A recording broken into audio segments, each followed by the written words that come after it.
Welcome to the Wired to Hunt podcast. This week on the show, Tony and I are kicking off the summer with a very fun conversation around this past season's turkey hunts, our biggest plans and projects for deer hunting this coming fall, and some important public land issues and updates. All right, welcome back to the Wired to Hunt podcast. And this week it is Mark and Tony's epic kickoff to summer adventure extravaganza outdoor Rama podcast fest. How does that sound, Tony? That sounds amazing. Amazing, buddy. It's good to have you back on the show, man. Yeah, thanks for having me, buddy. Today I just want to have a little bit of a lighter conversation, a little bit of fun. Wired to Hunt over the last couple months, we've had a lot of habitat stuff. We've had a lot of conservation stuff. It's been like kind of deep and heavy content. So as we're kicking off summer here with June finally arrived, figured we should, just get the crew back together, talk deer, talk upcoming plans, talk turkey season, because you and I haven't got to talk about our turkey seasons yet. And I've got a great story that I haven't got to tell anyone on the podcast about yet. Talk a little bit like current events. There's been a lot in like the public land conservation world that we haven't explicitly talked about in the podcast yet. So I wanted to give some updates there.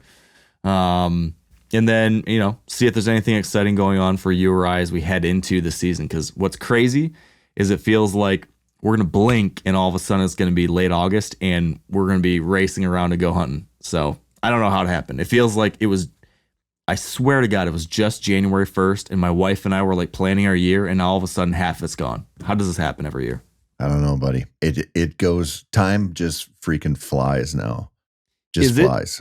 Is it getting worse for you with the older kids and everything?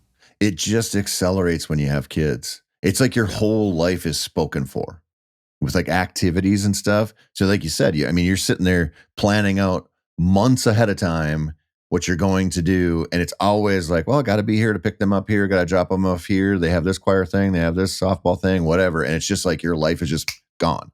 And then, I was thinking about this. This morning I left the gym and I was like, oh man, I got to go get my blinds out of the woods now because turkey season's over. And next week I'm going to drop cameras off in Wisconsin and cut some trails and do some work over there. And it'll be right into deer mode now. And it's like, crazy.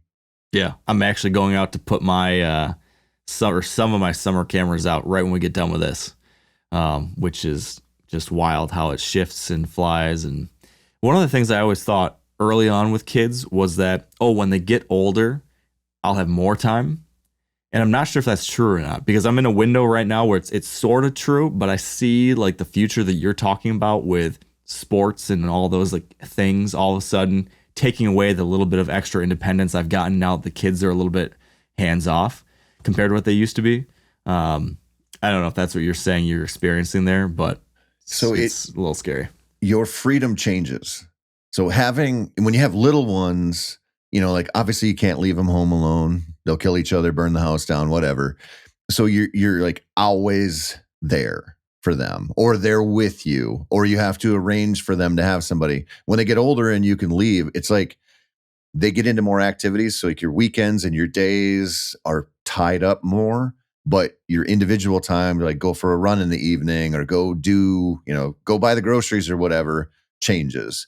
So you get these little bits of time that open up for you where you're like, okay, now I don't need to worry about that. Like, I'm going to go get my hair cut. I don't have to think about what I'm doing with my kids, Right. But you trade that for them being in, 5 months of basketball where there's tournaments all over the state for, literally months at a time. And then you get out of that and it's right into another activity. You're like, well, every Tuesday and Thursday night is softball and there's 4 tournaments over the summer. And you're like, so that you lose those big blocks of time more.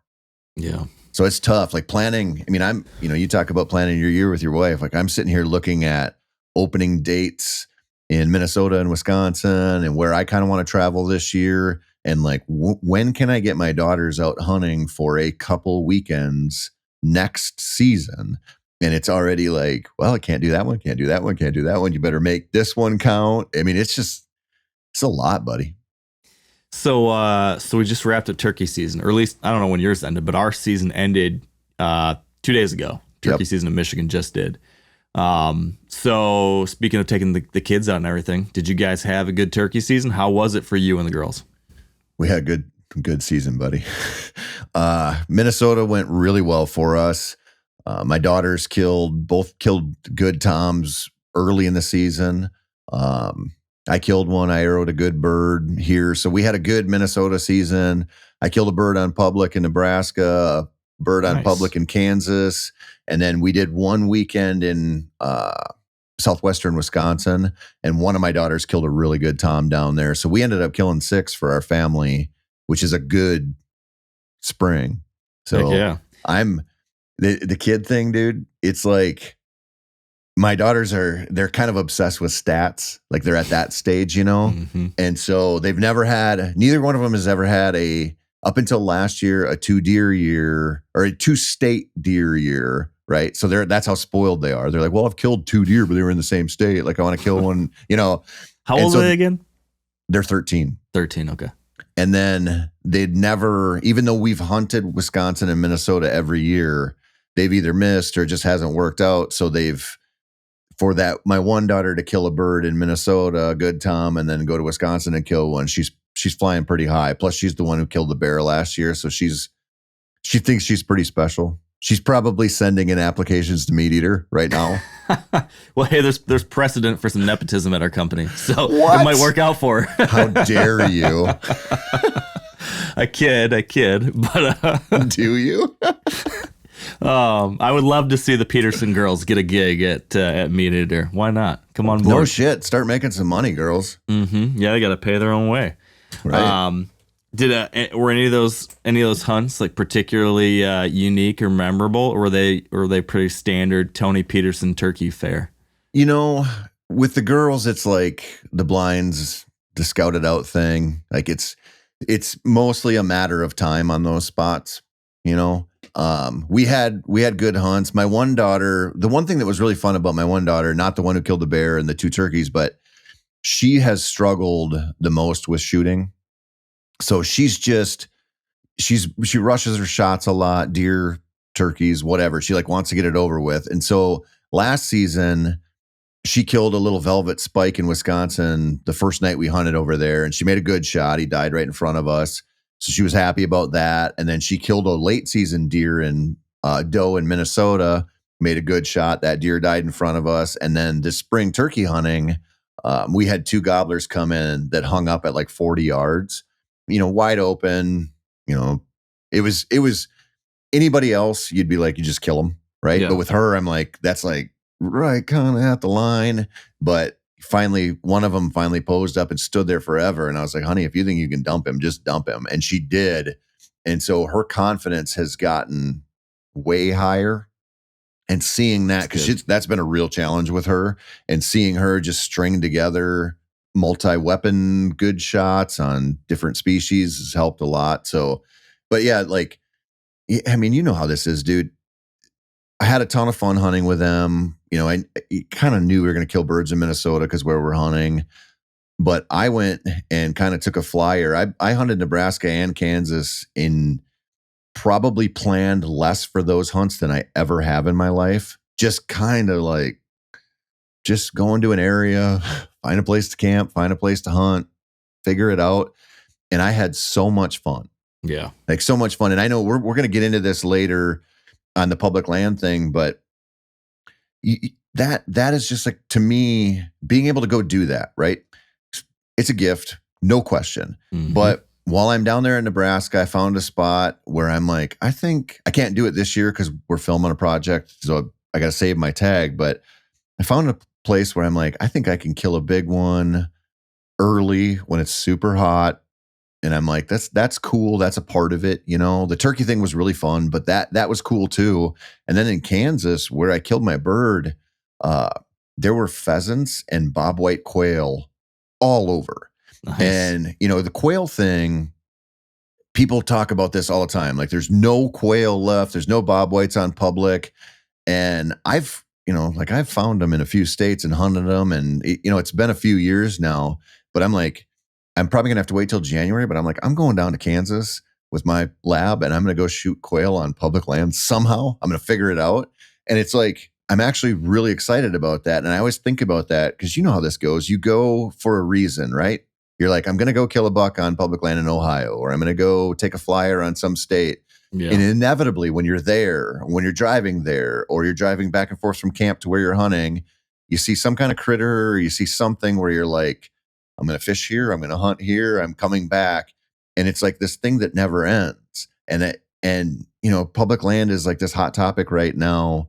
But I'm like, it's so valuable for that reason. Like you might not use it, like you might not have any interest to ever go hunt public land whitetails, and that's great. But that's not the only thing going on, you know? And I can promise you, I'm going to go kill some bobwhite quail on public land, and people will be like, you can't do that. I'm going to be like, I'm doing what you say you can't because there's public land available with quail on it, you know? And I think that shit's amazing. Yeah, man, it's so amazing that we have just the opportunity to dream about that, like to sit here and be able to talk about, okay, this is a possibility. We're not rich. We don't have some huge private preserve. We don't have millions of dollars or millions of acres of all this kind of stuff like you might need to have over in Europe. Got to have high dollars, a serious bank account to be able to do some of these things over there. But any Tom, Dick, or Harry over here can go off and have these kinds of adventures. It's so funny. Growing up, it just was like the way it was. I never thought twice about it. Never thought about how it was that we got these places, or how special this was, or how unique that is. But man, I'm taking off tomorrow afternoon, heading out towards our place out in Idaho. And, you know, for the next 2 months, any random day, any weekend, we've got free places we can camp and free places I can hike and go fishing or scout for a future hunting trip, or, you know, go rafting down a river. I mean, absolute bucket list stuff I can do for basically the cost of a tank of gas and feeding myself. We can do that for weeks on end if we wanted to. It's the most unbelievable thing that we've got going here. It's pretty special. Yeah, it's badass. Yeah, man. Well, you know what else is badass? What? For the first time ever, the Kenyon family killed 2 turkeys in the state of Michigan this year. And it's not because I poached and killed 2 myself. It's because we're only allowed to kill 1 turkey per person in Michigan. So that means I killed my turkey, and my son killed his first turkey ever. How old is he? He's 7. Oh, man. Yeah. So Did he lose his mind? No, he didn't. He was really excited, but it wasn't like crazy. It was like just very excited, very proud, just like a huge smile on his face. And then like the kids say dude and bro all the time now. So he's like, dude, bro, dude, I can't believe that just happened. Dude, that was so amazing, dude. But it's so cool because, you know, like you with your girls, he's been out there with me every year since he's been born. Like when he was 4 months old, I strapped him to my chest and we'd walk around the woods and I'd try to strike up gobblers. And so he was hearing gobbles when he was 4 months old. And then the next year when he was able to toddle out there with me, he was sitting down there and I would do these practice turkey hunts. We've talked about this in the past, where I would just take the boys out and try to call in birds, you know, without even a gun. We're just like trying to get birds in there close and get them used to that and have fun with it. And, you know, year after year, we've had more and more of those experiences. And then, you know, I don't remember how long ago it was, but maybe 4 years ago, he started coming out with me for like real hunts. And then last year we had our first successful hunt together where my oldest was with me when I killed a bird. And that was really cool. He was like, we struck up a gobbler in a spot we weren't expecting. So we had it like belly crawling prone. This wasn't like a in the blind kind of thing. I think I told you this story last year. Yep. But the broad stroke, so that we were laying prone. He was laying on my back. Had a bird like come into this field in front of us, kind of did a 180 around us. We had to like continue belly crawling through the woods to get to an open position, and finally got a shot at this bird. And that was so cool. So this year, you know, he's been asking to go hunting forever. He's been like, of my 2 boys, they're both into the outdoors, but Everett has always been like really obsessed, like pretending to be hunting since he was like 2 years old with a pretend bow or gun, and just really into everything, shooting his BB gun, then shooting at 17 and a 22. And we got him a compound bow last year, one of those like little mini, I think it's a Diamond or whatever the Bowtech offshoot is. Diamond. Yeah. And he's been shooting that good. So he's been ready and wanting to hunt deer, but I'm not going to do that yet. But I thought like turkeys would be something I think he's really ready for. He's been doing it with me for a really long time. So the question was just like, all right, if we can get him comfortable with a 410, I think he's like mentally ready. He's done all the hunt stuff with me 1,000 times. He's been on a lot of deer hunts now. He can handle himself in the woods well. So if he'd be comfortable with the 410, then we're gonna do it. And so long story short, my wife's dad gave him an old 410 of his, and this winter and spring he was practicing with that and very comfortable with it. And so we were gonna go for it, and had a lot of fun hunts this spring with him. Kind of prioritized like getting him a bird before me, of course. So, I mean, just like you've had, we just such great memories, so much fun. We don't do it the way you do it, as I understand the way you do it, with like sitting in a blind for long periods of time. I'm ADD when I turkey hunt, so I'm like the we call it walk and squawk. So just kind of walk around, like try to strike something up, and if you do, make a move on them and just kind of run and gun it. And so we had like some really fun hunts that way that didn't quite come together, but close. Like one time, both of the boys wanted to go out, so I had my 7-year-old and my 5-year-old, and we struck up a bird. We actually were hiking into a spot, came over a hill, and saw some toms in a low spot in a field strutting around. So then we backed up, circled into this timber, got set up on a tree, tried to call them in. They gobbled back, so I thought that was on. But then I looked behind me, and on the other side of this little woodlot we're in, across another field, we got another gobbler that came in like on a string. This bird comes barreling in and gets to 45, 50 yards, kind of circles around of us, but too far away. So a bunch of cool stuff like that happened. But this is a long-winded way of getting to the final ultimate hunt. I decided to do like a turkey weekend with my dad. I invited my dad down to come and turkey hunt with me and Everett. See if we could get him a bird and my son a bird. So for that, I was like, all right, I'm going to set up a blind in like this best spot I know of. And we'll actually do some sitting and waiting in this spot, because it'd be hard to do the run and gun with my dad and Everett. But so set up a blind back in this location where historically there's been birds roosted pretty close in the past. Usually sometime in the late morning, something will circle through here. It's actually right in the same plot where my son and I killed one last year. And long story short, struck them up off the roost. They were gobbling like crazy, really exciting. This is our second morning. First day it didn't happen. Second day, this is when this all happened. And they're gobbling like crazy off the roost, but then they went quiet, fouled some hens off. It seemed like maybe an hour later, here comes some birds into this little opening, little plot, and it was 6 jakes. And I told, everyone, like, hey, if you want to take a jake, awesome. If you want to wait for a tom, that's great too. This is really your hunt, whatever you want. And so he was kind of like, I'm going to see how I feel in the moment. And these birds get to the edge of the plot and then hang up, and they just don't want to come in. They're just like looking around, and some deer had spooked. A deer got downwind of us. So a deer had spooked not too long before that. So this deer had been there. They're kind of like edgy. And they hang up, look around, I call, they start walking my way, and then they walk away from us. I call again, they come back to the edge, poke around, and then turn and go back the other way. And this, what did you have for decoys out? I had 2 of our Dave Smiths, a jake and a feeding hen. Like a quarter strut jake? Yeah, the quarter strut jake and the feeding hen.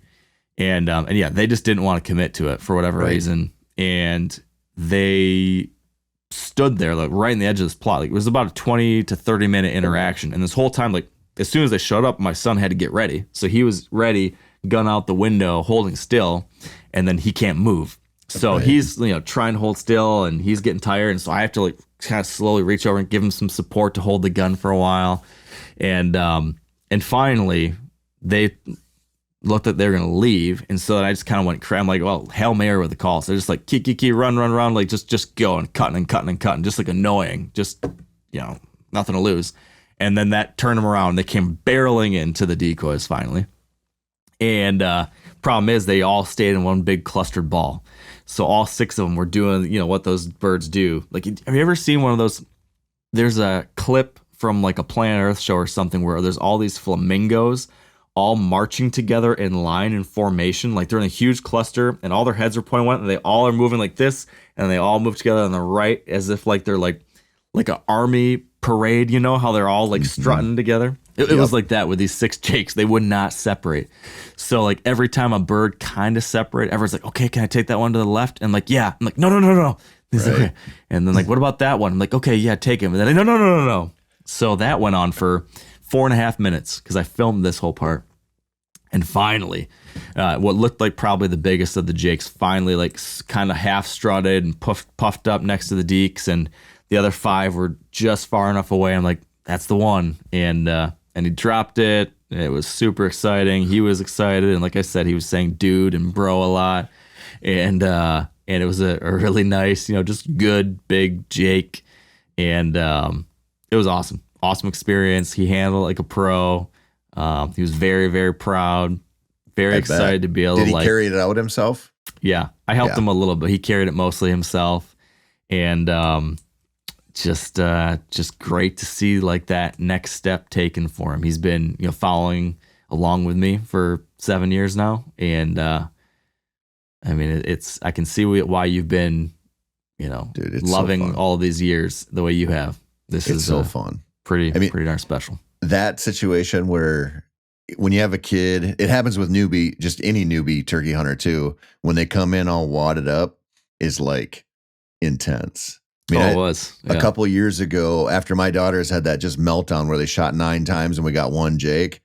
The next night, I took my daughter back out. I'm like, you gotta get back on this horse, buddy, because that was a bad performance the day before. Yeah. I called in 14, so there's 5 toms and 9 jakes came into the decoy. Oh my gosh. And it was just like, holy shit. Like we gotta like do not touch one off until we get one that's separate, because we could kill like 6 at one time. You could get your 9 shots back all in one. Dude. Yeah. But so that situation's intense, but that's awesome, man. Yeah, it was cool. And yeah, now he wants to, of course, he's like, now I got a turkey that I can shoot a deer too. I can. But no, we're gonna wait a little. How old were your girls when they took their first deer? I think I took them hunting when they were 8. But like they were on the trigger? Yep. Okay. Because I had taken them hunting before that. I think the first time they actually did hunt was when they were 8, but they didn't kill anything till they were 9. And the time that I took them first was 1 weekend in the whole season, and it was just a short deal. They didn't really get after it until they were 9, but they both killed deer when they were 9. Okay. So yeah, that's gonna be. I gotta figure that out when I want that to be. I know he can handle himself. I know he can do it. He can shoot a rifle really well. He's shooting a 17 rifle. He's not shot a 350 or anything yet, but he can handle himself on a rifle really well. Like he's physically able. For me, I just want to more so figure out when he's mentally mature enough. So.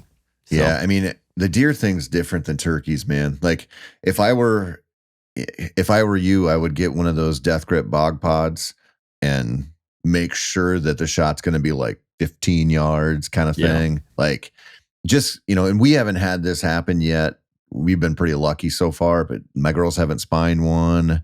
We haven't had a really ugly death yet, which was my big fear. And I think now, they've been through it enough. And it might be different with boys too. Like your son might shake off. You just don't want to risk it, like you want to keep away from that spine. You want to make sure that it's it runs away 70 yards and tips over. Were you on the podcast when I was talking about what happened with me and my son last year on a doe I shot and it charged us? Did I tell you that story? Mm-mm. Dude, it's crazy. The very like the 30-second version is that I shot a doe. It was like snowing a ton, so I wanted to pick up the blood trail fast, or sooner than I would usually, just because I don't want to lose that blood. And We walked up on her when she was still alive. And so I took a second shot to finish her off. And she stood up and charged right at us. And literally, like I had to step in front, I'd pull my son behind me, stand up with my arms up and screaming at it, yelling to try to stop it. And then it collapsed like within 5 yards of us. It was crazy. And so you think she intentionally was charging you? I don't think she was intentionally charging me. Oh, like she never even looked at me. She was just right. like, it just happened to jump up and it was like running like head right. down almost, right. you know? Right. We just happened to be right there. So he saw some crazy stuff that time around. Right. I know Tom Dokken, the dog trainer, he was shed hunting a couple years ago in one of his, I think it was a standing corn food plot he had. And his dog bumped up a buck and it came through that food plot and hit him, just barreling out of there and knocked him ass over an apple cart. But I was hunting one time in college. I'd gotten permission on this. We'd been trout fishing this stream and I kept finding all these crossings on there. So I just went up and knocked on the door and they let me hunt this place. And it was down in the, bluff country along the river. I was down in Winona. And so you're in all these big valleys. And I walked into this valley one time and just sat on the ground in this place to kind of cross through once in a while, sitting there. And I had a little buck come in and bed behind me and I had already filled my buck tag. And so I just watching him, he came in and, he was like 15 yards away and he got up to leave and I bleated at him just for the hell of it, just like for something to do. And when I did, I heard another deer start just barreling down the hillside, like above me. You know how it is in you're like in an amphitheater almost. Yeah. And so I looked and there was a doe coming like full bore. And so I drew and she came around the tree at like as fast as a deer can go and hit the brakes. And I could have just reached out and touched her. And she kind of like recoiled when she figured out I was standing there and she hopped like 10 yards and I laced her and she ran and tipped over. And I was like, that was crazy. Like she heard me make that bleat and she came down so hard. And I was thinking about it and I had found, it was along Highway 14, this farm was, and I had found a yearling doe dead in the ditch like that day coming in. And I'm like, oh, I wonder if that deer's fawn got hit and she hadn't like pieced it together because that, I've bleated at a billion deer and I've never had a response that was like, she was like, holy shit, there's what I'm going to now. And it was like a crazy response. It was the only time I've ever had that. So it could be, maybe that wasn't it, but I was like, maybe she had lost her fawn like a day before and thought maybe, Yeah. Well, I've had really good success with like that kind of fawn and distress bleat they will come tearing into it. They really will. Yeah, it was wild. So speaking of deer though, I'd love to hear, what's like the big thing you're most looking forward to coming up this year when it comes to deer hunting? What's your big exciting trip or priority or thing you're working on this summer or looking forward to? Honestly, this is going to be so boring.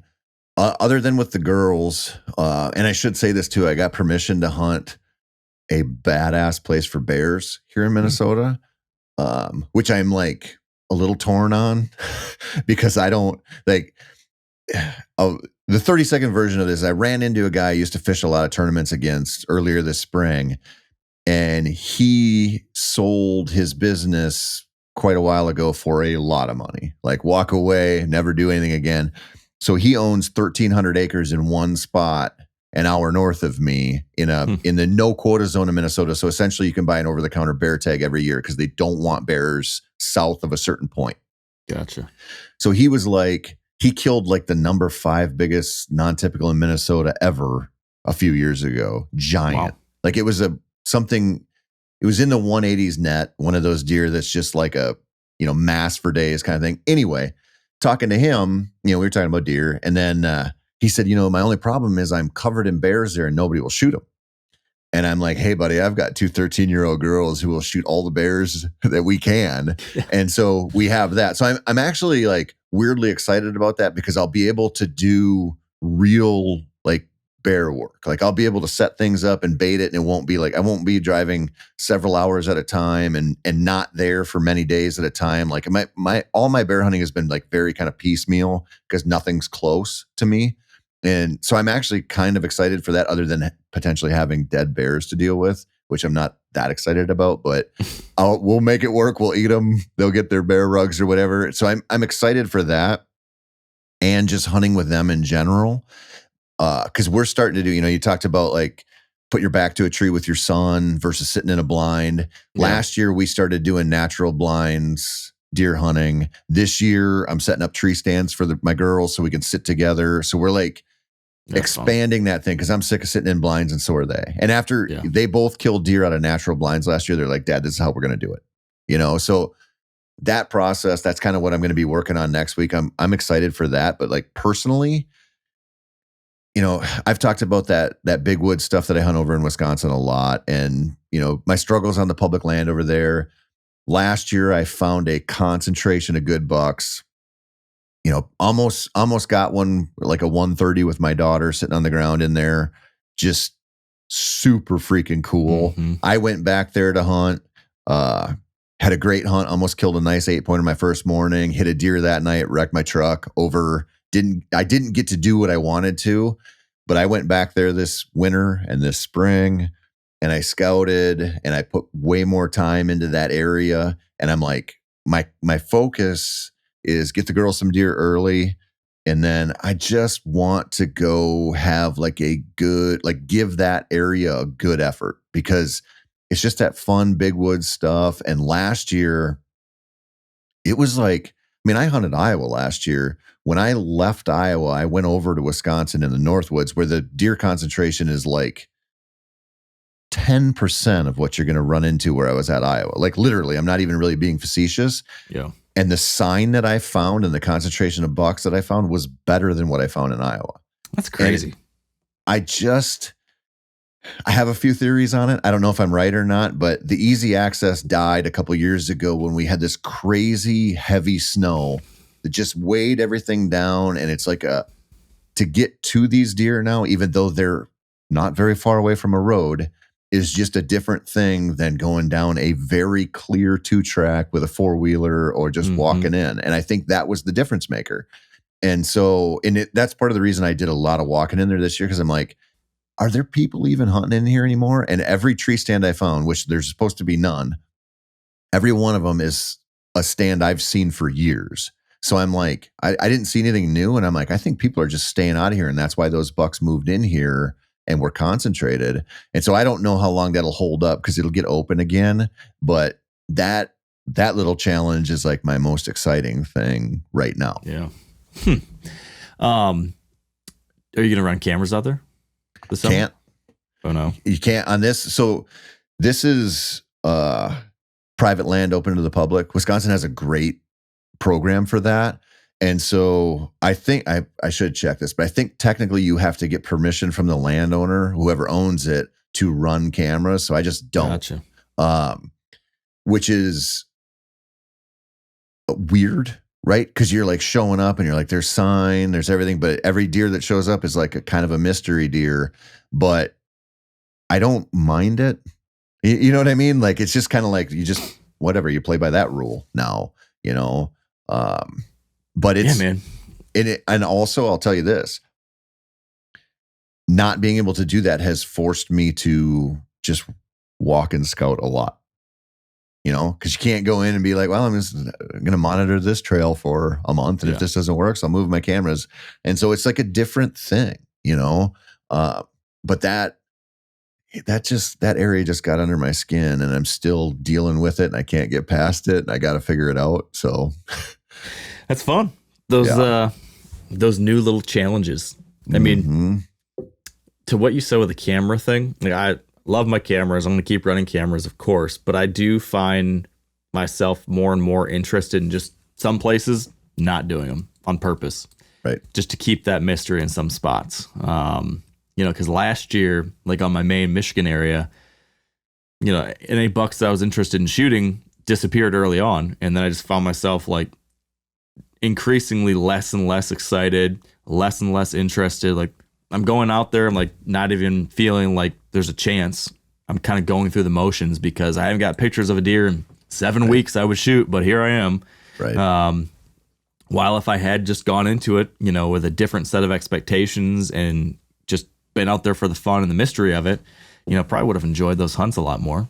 Yeah, I don't know. I mean, there's pros and cons to everything, but that mystery is nice sometimes. I like having both, man. I'm going to go drop a shitload of Moultries off on private land over there next week. And, for the girls, if I found a giant or something that I could work with, I'd probably pay attention to it. I just don't anticipate that. But I like that, man. Like I'm going to go down probably sometime after the 4th. Steve and I are going to spend some time in Nebraska this fall on a private place. And I'm really excited to run cameras there because I think it's going to be really good. And there's a river running through this place. And so I look at that. I'm like, I'm so jacked to start getting pictures from there. But I'm also looking at a time window when I can head out to North Dakota and hunt where I like to hunt, where I'll have no intel. I'll show up in glass. And so I think, I don't know, man, you know how this goes. Like, it's really nice to give yourself a few different options like that. Because like you said, if you're primarily sitting there and you're like, all my target bucks are gone and I know it because I have a lot of cameras out, then there's like something missing for that part of your season.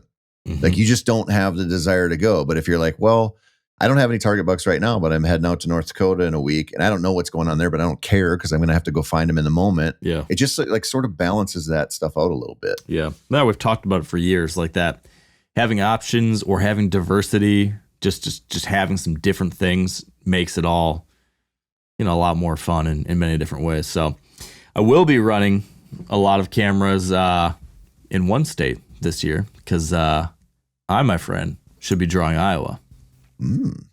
Yes. So I'm excited to get back there. I've not hunted Iowa in too long because after my last time in Iowa, when I missed a giant 8-pointer on the last day of 1 week in November that first year.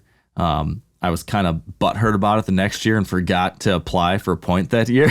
So I've had to wait longer than usual, but finally got back on it. And this year should be the year, knock on wood.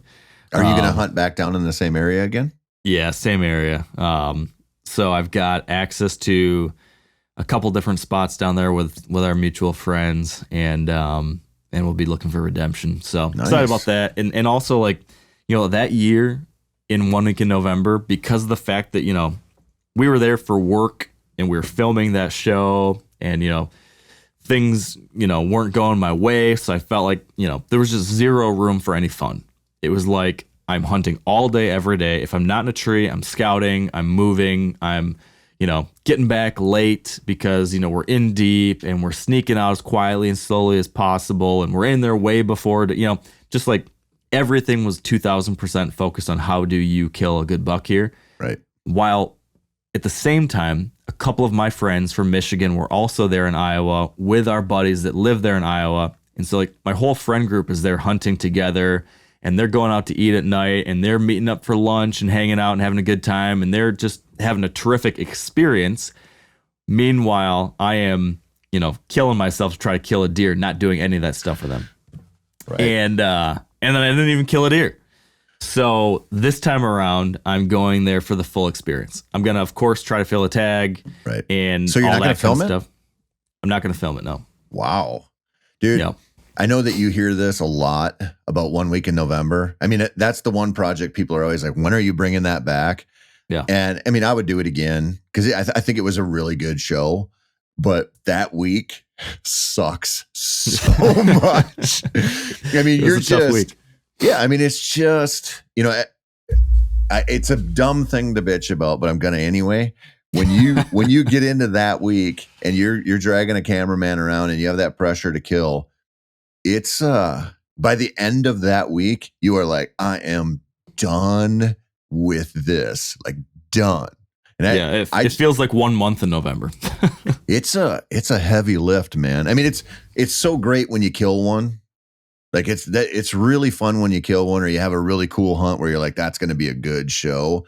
But man, it's it's just a lot. And then, like when you have a tag like an Iowa tag, where you're like, there's like an extra pressure to that. I just did a Foundations episode on this, on like the premier tags and the, how, Buffalo County used to be the place and Pike County. And, now it's like Iowa and Kansas. And there's a few places you can go to where it's like still that premier feeling. There's like an added level of pressure to that. That's not for everyone, like it, like we said, it kind of balances out, but you're still like, well, I'm only going to get X amount of Iowa tags in my life. They're expensive. You want to put a lot into them and you want to get the most out of them. But it's also like just this weird level of pressure to do just that and then end up with that grip and grin of something big to show for your time there. And it's like, I don't know, man. It makes me appreciate some of those trips to like Oklahoma or wherever, where you're like, I'm just shooting anything. I'm just here for the hunt. Versus like this added component of like, I kind of feel like I need to kill a big one. Otherwise, this is going to be a failure. That stuff's tough. Yeah. Well, and that's why I'm approaching it different this year. Because every other time I've gone there, I've approached it the way you're describing it. And so this year, I'm just like, this is where some of my best hunting buddies live and spend all their time. It's like a great like deer camp atmosphere. I'm going to go there for the full thing. I'm not going to go into it like a military mission like I do sometimes. I'm going to just enjoy myself. Have a fun hunt, spend time with good buddies, experience what Iowa has to offer, like not be so worried about having to kill a big deer, but just watching, seeing, experiencing all the cool stuff that happens there. And, if you get a buck, awesome. But I want the Iowa experience more than I want the Iowa buck on the wall. Right. I think with that mindset, I'll probably have better chances of bringing some meat home too. So, right. Yeah, you'll have fun. I'm excited for that.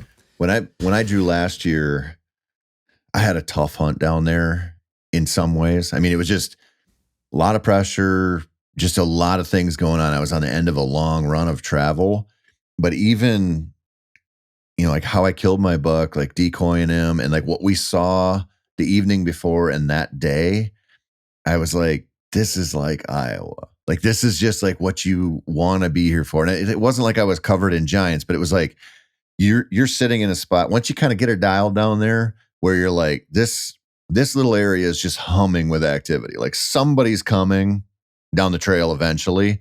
Yeah. And that's just, and I know you're hunting a little bit different situation. I was on public down there, but like, I'm like watching all kinds of animals on public all day long where you're like, this doesn't feel, like some states where you're on public, you're like, I haven't seen a squirrel.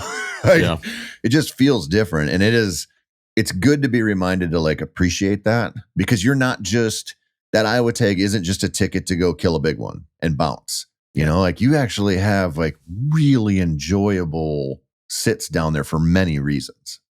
Well, and that's like with those types of hunts, and really any hunt, but especially one of these that have like a little extra pressure or cost or, rarity of getting them, I would encourage someone to milk it for everything it's worth. Like go do the scouting trips, do the summer visits for cameras and glassing fields, go down there multiple times if you can throughout the season. Like don't rush it. If you have the available time, why, spend this rare opportunity on just 1 week of misery? Why don't you get out there, enjoy it. Don't put pressure on yourself. Just experience everything the place has and the people have and the animals have. And that's the good stuff. Like when I look back on like many of my best memories, often it's from like the summer trips, putting up cameras and glassing deer with my buddies in the field, or going in there in the early season and just like, getting to see things progress throughout the year. Or it's the hunt when I didn't have a show and I was just like, discovering this new place with my buddies and seeing what happens. And yeah, just taking it all in because there's so much more to it than just filling that tag. We've been saying this for years and years and years, right? But every single year I have to relearn it. Dude, it's an easy thing to forget. Yeah. So speaking of public land, I think that's a perfect opportunity for us to segue to a quick kind of pivot here to a current events update for people.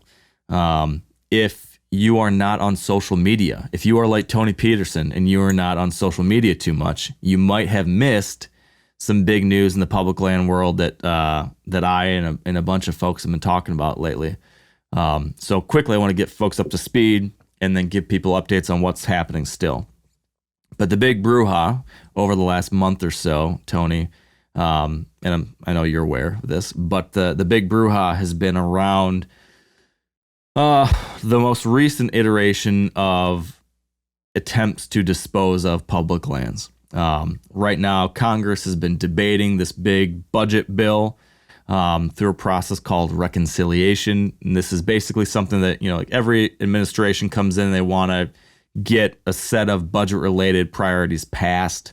And there's this process that can be used called budget reconciliation, which allows a bill to pass Congress with only 51 votes rather than the typical 60 needed. So it's basically a way for something to actually get passed when many times these bills never get passed. And so what happens is that everyone throws in their little thing. So Joe in Minnesota says, oh, I wanted this little thing to get done. I could never get a bill passed. I'm going to attach it to this budget bill. And then Bill in Michigan has wanted to get this funding approved for this project. So he throws this thing in there.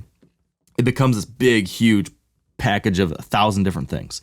But because they have to get the budget passed and they have to get funding all taken care of, it has to get passed by whatever party controls Congress. And so these things typically move forward. So that's what's going on right now. And a number of different public land related things have gotten thrown into this budget package. One of those, which was added in the middle of the night, it was like between 11 and midnight within the House Natural Resources Committee, this mandated the sale of more than 500,000 acres of public land. And it'd be done, in this case, in Nevada and Utah. So this happened like 3 weeks ago.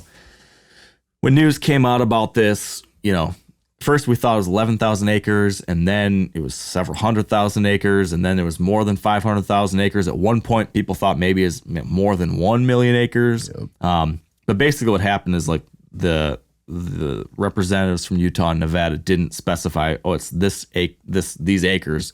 They sent some very kind of, ambiguous language around certain properties that had been previously approved, possibly for this kind of stuff in the past, yada, yada, yada.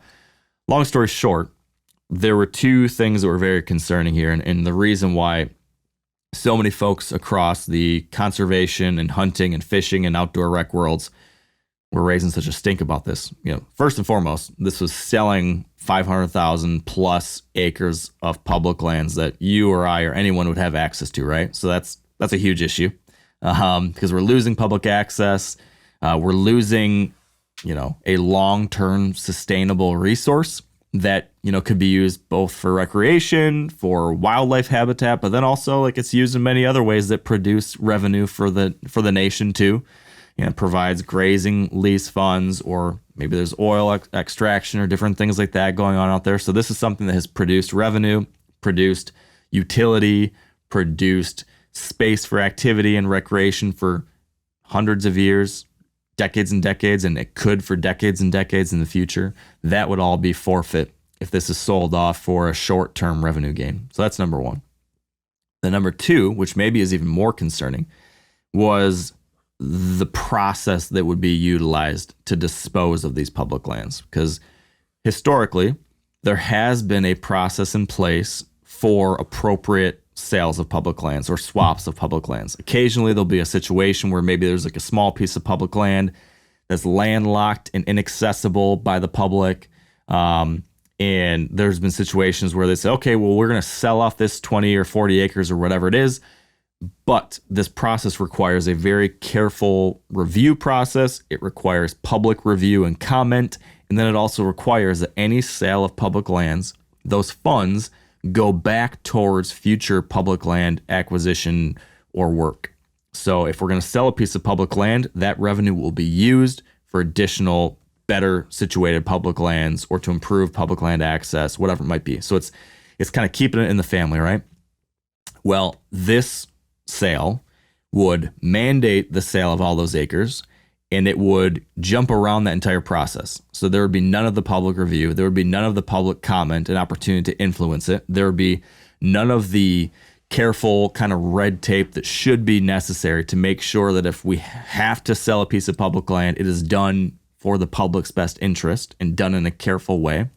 And then finally, the funds in this case would not go to any future public land effort. It would just go to the general treasury fund and be used for Lord knows what else. So this sale of 500,000 or more acres, we're talking billions of dollars, would not go to what it was supposed to be, which would be future public access and lands. It would go to whatever. If this were to happen, this would set a new precedent for how future public land sales could be conducted. If this actually went through and got approved, then next time around, who knows what other politician might jump on board and say, well, hey, this has been done before. Here's my 2 million acres that I'd like to use to fund this other project. And someone else comes around the next year and says, all right, well, we've got this issue in such and such state. We don't think that, the federal government should have all these federal public lands here. We should sell these off and pay for our school issue or pay for our whatever issue. That kind of precedent would be really, really dangerous and damaging to our public land system. And so because of all that, there was this, this huge uproar about it. A lot of folks talking about it, a lot of phone calls made, a lot of emails sent. And fortunately, it was removed right before the House had to put their vote in for this actual bill. They pulled it out. When they go through this final kind of review of the bill, they were able to rescind that part, and the House voted on what was left, and that passed the House, and now the bill is in the Senate, where the Senate will be debating this new version of the bill. Now, the good news is that the public land sale is out. The bad news is there was a bunch of other junk thrown in there that's really bad for public lands and wildlife and hunting and fishing. And unfortunately, what sucks about this situation is that there's so much stuff in there. There's no way like any one of us can, keep track of it all and take action on all of it.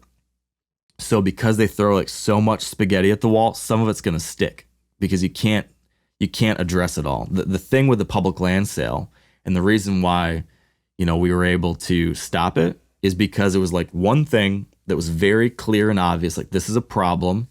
The sale of public lands for these two reasons is bad. And everyone could talk about this one thing and everyone could take action and ask their congressman or woman to vote no on this, to do whatever they could to get this out of the bill. And because of that, there was like hundreds of thousands of emails and phone calls were made that got people's attention. When there's like 10 or 12 different other slightly smaller issues, that gets lost in the noise, So that's the situation we're in right now. There's a bunch of stuff that's not great. The question has been, and the discussions right now with a bunch of organizations is like, okay, what do we do to try to get some of these addressed before the Senate votes? Because that's our next opportunity. Is if we can get the Senate to remove a few more things, then when this bill eventually goes to the president, it's not as dangerous as it is still right now. So I want to bring up two specific things real quick, Tony. Thank you for letting me go on my tirade here. Of the many different things still in this bill, I want to bring to attention two specifics. One of them is there in your home state, Tony, the boundary waters. Yes, the boundary waters are freshly endangered. Longtime listeners of the podcast have heard me talk about the boundary waters a lot over the years. I've somehow adopted your home state's cause. But go back and listen to these boundary waters episodes I've done over past years if you're curious about more details. But the short version of the long story is that there has been a mine proposed, a sulfide ore copper mine proposed right on the border of the boundary waters canoe area wilderness, which is a water wilderness. It is a waterlogged lake and stream and river filled, incredible wilderness area. And this mine would be placed on the upstream edge of that watershed. So if there's any pollution from this mine, it flows through the entire system, potentially. And no mine of this type has ever been conducted in the past. So every other mine across the world that's used this form of mining, none have avoided pollution issues. Every single one of them have had some kind of significant issue that impaired the environment around it. We're putting one of those, hypothetically, right on the edge of the most visited wilderness area in the lower 48 states in the nation. So that's a problem. Well, and very specific ecosystem that's ripe for that pollution because of the water. Yeah, I mean that's why it's an incredible place to fish for smallmouth and pike and trout and walleye and all sorts of stuff. It's cold, clean, amazing water that could be threatened here by this thing. So there was this mine that was proposed a number of years ago. Hunters and anglers and outdoor folks have been fighting it for years and years and years. In 2023, a mineral withdrawal was put on the Rainy River watershed, which is the area surrounding this, that basically said there will be no mineral withdrawals, no mine like that in this zone for the next 20 years at least. So that saved the boundary waters for the time as of 2023. Well, they're trying to change that. This new bill, as it is currently written, as the Senate is debating it, if it were to pass, it would remove that mineral withdrawal, opening up the entire area again to mining and other things. It would reinstate the leases for this specific mine so that it could be fast-tracked and ready to go right away. And it requires future lease sales. Let me make sure I've got my details on this correct. Yeah, so those are the two main things. It removes the mineral withdrawal and reinstates those leases. So all of that work that's been done by folks over the last decade-ish would be out the door. And the way things are going now, they're really trying to move things very quickly. So there could be, real changes coming to this special place relatively quickly if this happens. So number one, that's a big one that we as hunters and anglers could make a difference on. We could call it's a Senate thing now. So we're calling our senators and letting them know, hey, the boundary waters is too special a place. This is the wrong place. It's the wrong mine in the wrong place. Well, and so I know that people are going to play devil's advocate on this and say, well, you're using a lot of electronics with copper in it every day. So you're a hypocrite for arguing this. But it's when you dig into this issue specifically, there are copper deposits in a lot of places that could be mined where the risk to such a large, sort of very special ecosystem isn't there. Yeah. So it's not like you couldn't advocate for copper mining someplace else to, feed the needs of all the different electronics and components and all that shit. This is a place where the risk reward is crazy. Yeah. And it's just that, that's the thing about this specifically. This has to be done. Somebody's got to mine some copper somewhere. This place, maybe not a great idea.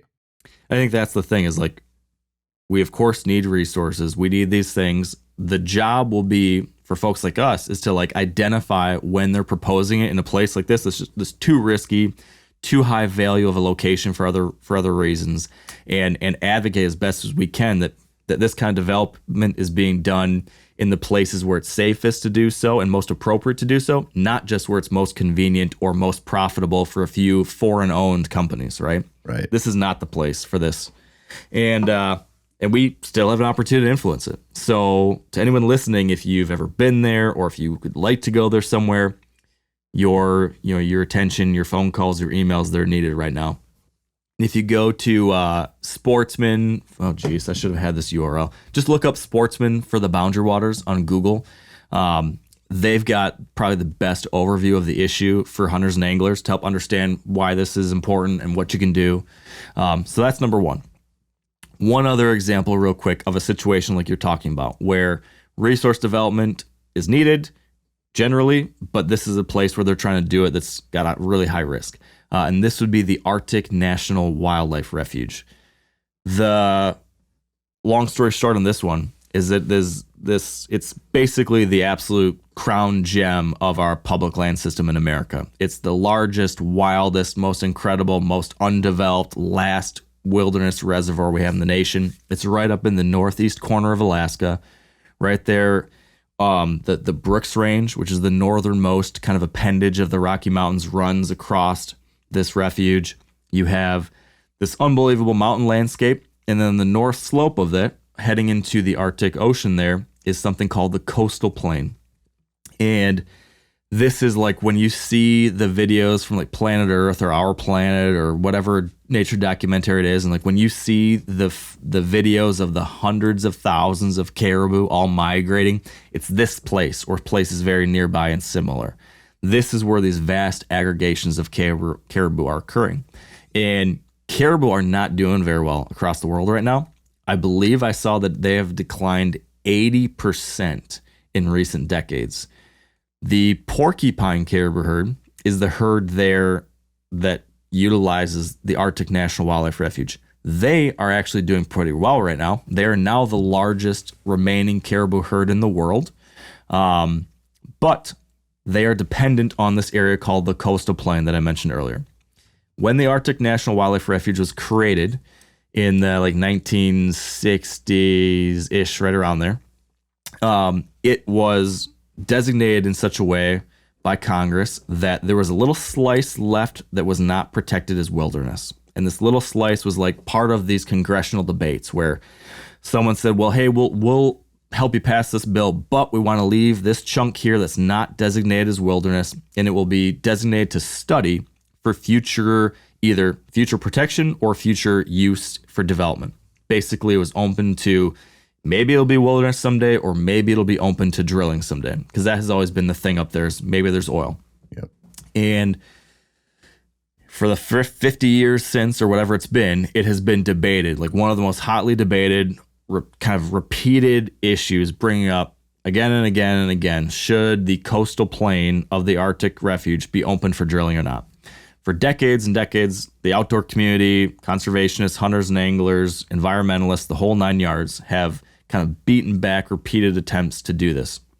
But in 2017, during one of these budget debates, just like what we're having right now, one of these little riders got slipped in that opened up the coastal plain to drilling for the first time. In 2017, that was slipped into one of these budget bills. It passed, it got approved, but the most recent administration canceled those leases before anything was done. So right now, the Arctic National Wildlife Refuge, which is one of the most incredible places to sheep hunt, to fish for all sorts of species, to caribou hunt, to have unbelievable rafting, backpacking, all sorts of incredible trips. Huge. It's like one of the top places that polar bears are left in Alaska. 200,000 plus caribou. There's muskox. There's wolves. There's brown bears. Wild place. It's safe as of last year. Now, Ryder is attached to this new bill that is wanting to open things back up, reinstate the leases, mandate lease sales of over 400,000 acres, and also, strangely enough, removing any ability for public input and judicial review. So somehow through some interesting language in this new version of this bill, it would remove the ability for the public comment periods and for anyone to have this challenge it in court someday. So not only is it crazy to force this lease sale that for 50 years people have been saying no, now they're also trying to remove any ability for the public or people with different perspectives to challenge it at all. So again, it sets like a super dangerous precedent for how public land issues are dealt with in a place that's like the crown jewel of the dreams of outdoors people. And I know a lot of folks aren't going to get to go and see this place. It's kind of like a life list, once in a lifetime, if you're lucky, kind of place. But man, knowing something like that is there, maybe to someday visit, or just knowing that there's still somewhere that's truly unbelievably wild and available, and that these things are happening, that's worthwhile. Also, I mentioned the caribou herds, the largest remaining caribou herd. All of the calving that this herd does occurs on the coastal plain. The coastal plain is where they're trying to open it up to drilling. So if all of a sudden the calving ground, the place where these critters have to go to have their babies, if that's all of a sudden turned into an oil field, what will happen to the last remaining great caribou herd in the nation? Serious problem. So if you care about caribou hunting, if you care about having wild places, if you care about just the kind of structural integrity of how we deal with public land related issues in this nation, this is another one to be keeping tabs on and to let your senator know, hey, this is not the right place to do this kind of development. So As far as I'm concerned, I would love folks to say no to this Boundary Waters mine and say no to opening up the Arctic National Wildlife Refuge. Let's keep our last best places healthy and clean and open and accessible. They're not making any more of them, Tony. So these last couple we gotta stand strong on. Yeah, and I would say, you alluded to this, right? Like most of the people listening to this are never going to go up to Anwar. Most of the people listening to this are never going to go to the B-Dub in Minnesota and catch some smallies. I don't have any connection to public land in Utah and Nevada personally. Like I may never hunt either state, right? But when you keep mentioning the precedent for these kind of things, and I look at this like I think an easy way to sort of contextualize this stuff, like we know when something goes away, it doesn't come back, right? In the outdoors, like it just generally doesn't. And so I've talked about this a lot, where it's like the non-resident versus resident thing, and non-residents don't have any power in any state that they don't live in, and so they're an easy target to get rid of, so residents can have better or easier hunting for themselves, right? And so that's an easy push to make and an easy connection for people to make. But what they can't see is when you bitch about how much pressure there is and those guys are the problem and those guys go away, the next step is you guys are the problem, because people are still going to be bitching. So you think that that's a win, but the precedent is set that you can use that excuse as like, there's too much pressure on public land. We need to get rid of people because the quality of the experience is down. You may have a very valid gripe there, but you've also, once you've taken away one component and you've said, now you guys who live across state lines, you're very limited, or you're going to pay, 25 times what we pay or 50 times what we pay. You've set that precedent that this problem can be remedied by removing pressure. And the next step is you. And so when you celebrate that and go, well, now these guys won't be coming in and hunting my stuff, you think that problem's going to go away? There's still going to be a lot of urban sprawl. That's going to increase pressure on locking up land for the people who are paying that higher price. Like it'll be like a temporary reprieve, but that's coming for you. And that's a precedent. And the same thing, like when you talk about this bill for selling off land that most whitetail hunters don't give a shit about at all in 2 states where nobody's going to whitetail hunt, right? Yep. It's easy to sort of be disconnected from that and go, well, I don't really care if they sell off some land there, but that's not the point. The point is that your state could be up next. Yeah. And when that happens and it's in your backyard, then it's a different deal. And I know it's like hard to, I know that kind of sounds like pandering or whatever, but like when these precedents are set, things change, and generally not for the better. And I will say this, I know people view that one specifically and the Anwar thing and B-Dub, like these are all like politically muddy, right? Like they're politically muddy. We're very tribal. People want to take a side.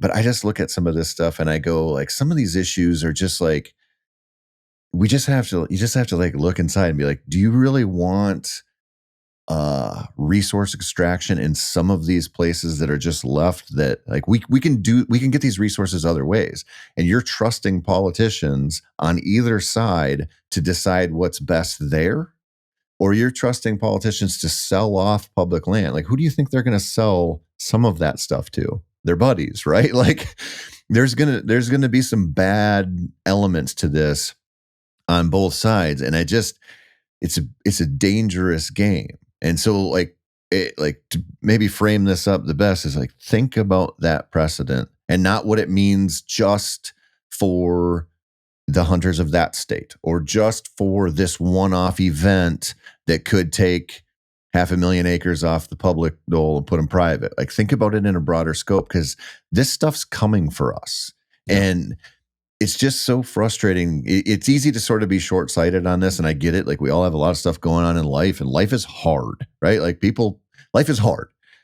But when you look at things like that and go, like, man, that, like, public land is a gift. If you allow people, elected officials, to decide the fate of it over there, when that comes for you, you could be in trouble. And then, and if not you, your kids. And that's a big risk, man. Yeah. And there's, those of us who care about this stuff, who actually have like a real personal connection to public land or hunting or fishing or whatever it might be, we're a relatively small group of folks. Right. Or those of us who think that, a place like the Boundary Waters would be better off healthy and protected versus just being like maximized for the very most dollars per year, right? Business interests, the momentum of capitalism and all these kinds of things that of course we need to live, but like that momentum is constantly putting pressure on these things. And if you look back over the last couple hundred years, you can see what's happened. Largely has not been good for these things that we care about. So because of that, if we're ever going to occasionally be able to tap the brakes and protect some of these spots or these rights or these opportunities, it's going to require like all of us. I think that more and more we're going to find like the hunting and fishing community kind of has to look like any attack at these things as being an attack on all of us. Like, okay, mountain lion hunting in Colorado, maybe I'm never going to go there, but I know that, hey, this is a precedent setting issue that if that gets banned, it could impact our stuff someday. Just like what you're saying. If we lose the Boundary Waters in this kind of way, if we lose hundreds of thousands of acres sold in this kind of way, it could impact us someday. Right. If it's, whatever it is, it's going to require all hunters and anglers, or as many of us as we can possibly get, to kind of chip in and do their part every time around, so that when it's your pet issue or your special place, you can count on the rest of folks from other places or with other interests to jump in and do their part too. I think that's where we're going to be heading in the next 5, 10, 20 years. If we're ever going to be able to keep some of these things that are important to our way of life, it's going to require us starting to act like a big family. Even if we do some different things and we live some different places, we all kind of need to chip in and do our part on every one of these issues as much as we possibly can. Right. I mean, I'll say this on the public land thing, because I have this conversation a lot, like specifically around public land whitetails. When I first started deer hunting in Minnesota when I was 12, my dad and I had permission on 2 pretty huge properties, or like big enough where we were doing well, right? At different areas. So we could hunt one close to town and one was more like a weekend thing, but like we were spoiled. It was awesome. And when I turned 14, right before the season, so I had those for 2 years. Both of those properties changed hands and we lost them. So we literally went from like, we weren't going to run out of land to hunt that was private and good, to having, I sat on opening day, I'll never forget it, in the pouring rain, watching squirrel hunters on public land, and just being like this whole paradigm shift in my life at that point. And I talk to people, and I know you do too, a lot, who are like, they don't hunt public, right? They hunt grandma's farm. They hunt somewhere else. They only hunt deer, maybe turkeys, whatever's available on that property. And so they don't have quite the connection to public. And I'm like, that public land that you don't hunt right now, not only is it a lot of people's only place to hunt, but it's also a hedge against not hunting. And you might find yourself in a situation where all of a sudden you need that for some reason. And when you do, you want it there. And I know that's like there's like a fear factor to that, but it's like, it's absolutely true. So you might not utilize it at all right now. So you see very little value in it, but there are a lot of people who when they go hunting, they don't have grandma's farm. They can't afford the lease, right? Like, so it's just like, man, we just need it. Like, we just need to look at that. Like, it is every one of us, like it's a hedge against not doing what we love, because there is a world in which if that goes away, your private stuff goes away too. And without that, what are you going to do? Golf? No, thanks. Screw that. Yeah. So I think that's a good place for us to wrap some of this up. More on this topic to come in the future. In a couple weeks, actually, me and Cal are going to the Arctic National Wildlife Refuge. We got invited to join a trip up there to kind of see this place and experience it ourselves, to be able to bring those stories and that perspective back to the rest of the world. So me and Mr. Callahan are going to check it out here in mid-June and report back to everyone with what we saw and experienced and learned. So stay tuned on that front. But in the meantime, let your senators know there's some places that are not the right place for this stuff. And we're all a big family. Let's chip in when we can. So, Tony, any final thoughts from you before we wrap it up? I think we're good, buddy. I think we covered a lot of stuff. All right, man. Well, it's good catching up. And to everyone listening, appreciate you being here. Thanks for tuning in. It's going to be a fun summer as we ride this roller coaster that's rising in momentum as we approach the fall, which unbelievably is knocking on our door. So appreciate you. And until next time, stay wired to hunt.